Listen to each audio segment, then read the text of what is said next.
Shalom and welcome to the One Pasuk podcast, where the rabbis at Congregation Avas Torah each share an insight on one particular pasuk from the parsha and reflect on each other's ideas. Rabbinic banter, I like to call it. I am Chaim Pupko, and I am joined by my dear friends and teammates, Rabbi Daniel Goldberg, Shalom, and Rabbi Morty Kisus. Shalom. If you'd like to sponsor an upcoming episode, please contact the shul. All right, here we go.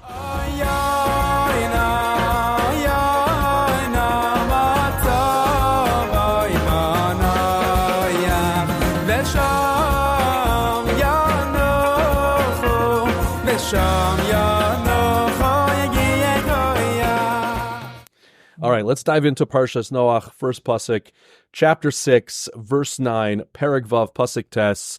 Ele toldos Noach, Noach ish tzadik tamim haya b'dorosav. These are the generations, or this is the legacy of Noach.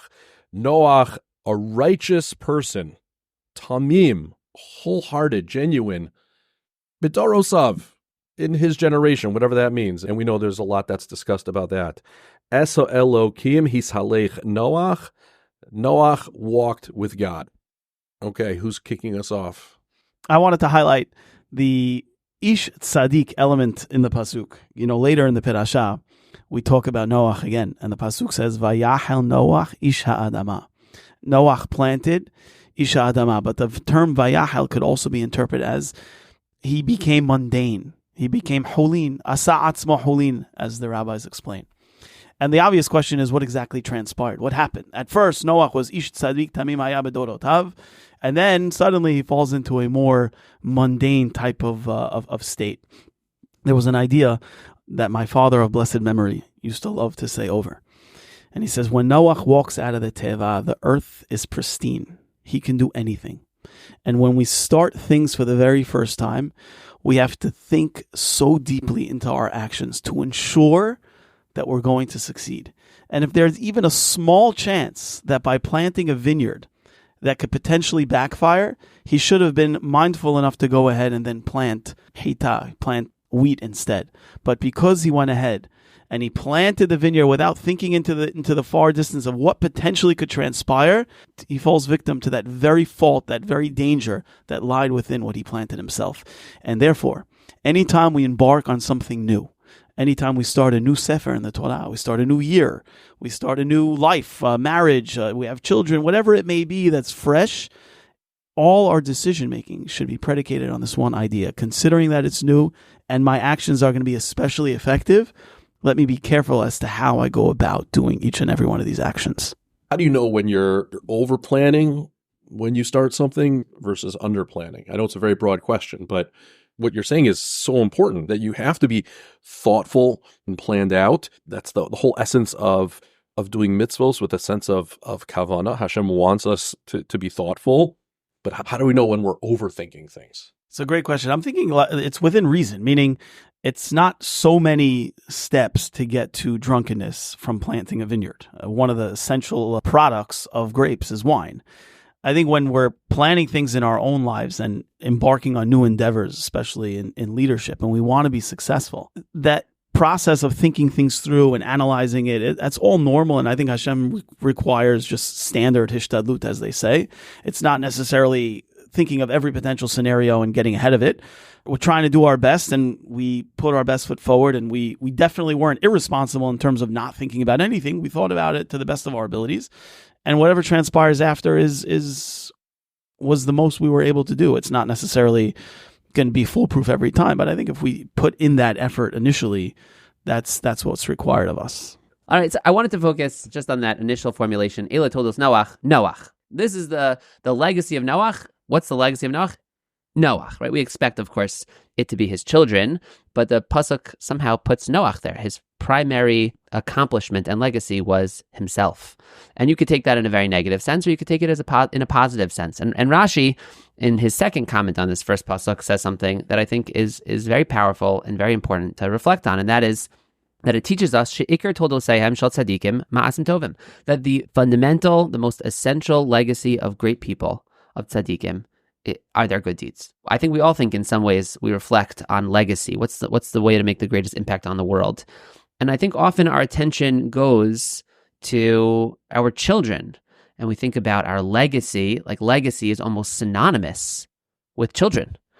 And appropriately, we pour a lot of our energies trying to have our children grow and thrive and hopefully exceed us in many dimensions of our lives. And that's appropriate and beautiful. But it's important also to recognize that we are someone's child, and we can't use our children as a substitute for our own growth. Our children are a profound responsibility that is part of who we are, but we can't say, look, I'm gonna live a life that feels very much b'di'evad, sacrificing life, but my children are really gonna live out the vision of what I think is kind of the ideal life. We have to balance prioritizing our children and at the same time recognizing that the Iker toldosayim shel tzadikim ma'asim tovim. It's your own relationship with Hashem. It's your own behavior, which sometimes can take a back seat, and it's important that it doesn't take a back seat to raising our children. Not supposed to live vicariously through your children. Right. Or use your children as an excuse that, yeah, I know what I'm doing isn't good. I shouldn't be in the office. But if I don't spend all this time in the office all the time and commit myself 100%, then how can I give my children the life that I dream for them? Like, right. You can't use that as an excuse, as the total locus of like, this is where the meaning is going to be. This is where the legacy. Like, the legacy is how you behave. Yeah. And in fact, the Gemara says, the Gemara in Kedushin, Hu ubeno, right? If a person hasn't studied Torah, so he has to make an expense to either for himself or his child, one opinion is that he takes precedence, the person himself. The main opinion of the Gemara, literally last night, Rabbi Vivko, I taught that Gemara. Nice. Daf Chavtes in Kedushin. Literally last night, I quoted that Gemara. So one opinion is if one of them has greater kishronos, right? So greater the Gemara right? says, Hu kodem libno. However, Rabbi Yehuda says, "Im beno zariz." Right. If he's a really, he's brilliant and he's motivated or whatever, then you can do your son. Fascinating that you quoted that Gemara today, and I just literally shared it last night. So the first pasuk, as we know, yesh dorshin lignai, yesh dorshin l'shvach. When it says he was righteous in his generation, doesn't mean in his generation, but if it was in another generation, he would not have been seen as righteous.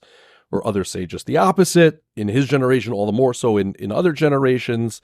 But there's clearly a strong desire in Chazal, broadly speaking, to compare Noach to future generations. There was a lot of expectation of Noach. Noach was expected to play a role like Avraham succeeded in playing. I remember hearing this Hasidic vort, comes from the Kutzker, that the difference between Noach and Avraham, and the reason we compare them, is they had very similar spiritual stature. They were both very similar Jews, except for one profound, powerful difference. And that is that Noach was a tzaddik in pelts. Noach was a tzaddik in a fur coat. Noach had that fire, but he kept it within, and he didn't share it. Whereas Avraham had that very same fire, that very same power, and to Avram's credit, he was able to share it with others. I think there's two lessons in that. First of all, it shows that whatever kind of spiritual character we build for ourselves, it should never be the kind that cannot relate to anybody. Whatever fire we are able to nurture for ourselves, it should never be shielded by a fur coat, by a pelts. But I think there's another lesson in it also as well. Part of Avram's success in attracting people wasn't necessarily that he was going around chasing after people. He had a fire, he had a warmth that he didn't keep to himself that people could naturally feel. I think that's important also because not every person is an Avram Avinu. Not everyone is going to influence others in a direct way.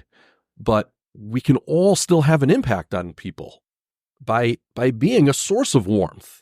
We don't have to be a teacher. We don't have to be a rabbi. We don't have to be a social media influencer to share the warmth of Torah the way that Avram did. We have to nurture it and foster it for ourselves and be open and available and accessible so that people can get close to it and people can enjoy it. It doesn't have to be a mission. It has to be just the way we live our lives so that people can be touched by it if they do come into our orbit.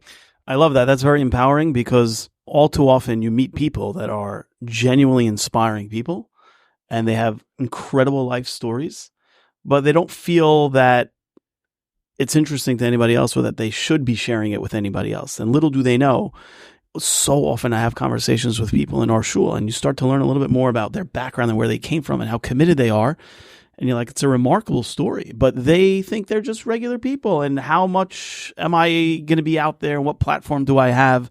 But in those one-on-one interactions, if you recognize that you have so much to give and your story is so powerful and inspiring that you can move others, it's really empowering, because it shows how the vision that Hashem has for all of us is to be influencers in our own ways. And even if it's one or two people at a Shabbos meal or a conversation on an airplane, but it's something that we could do to impact and make the world a better place. Thank you all so much for listening. We hope you enjoyed. If you're interested in sponsoring a future episode, please reach out to one of us. And of course, please send us your feedback.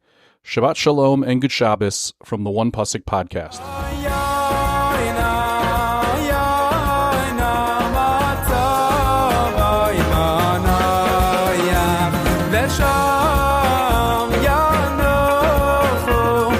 Sham ya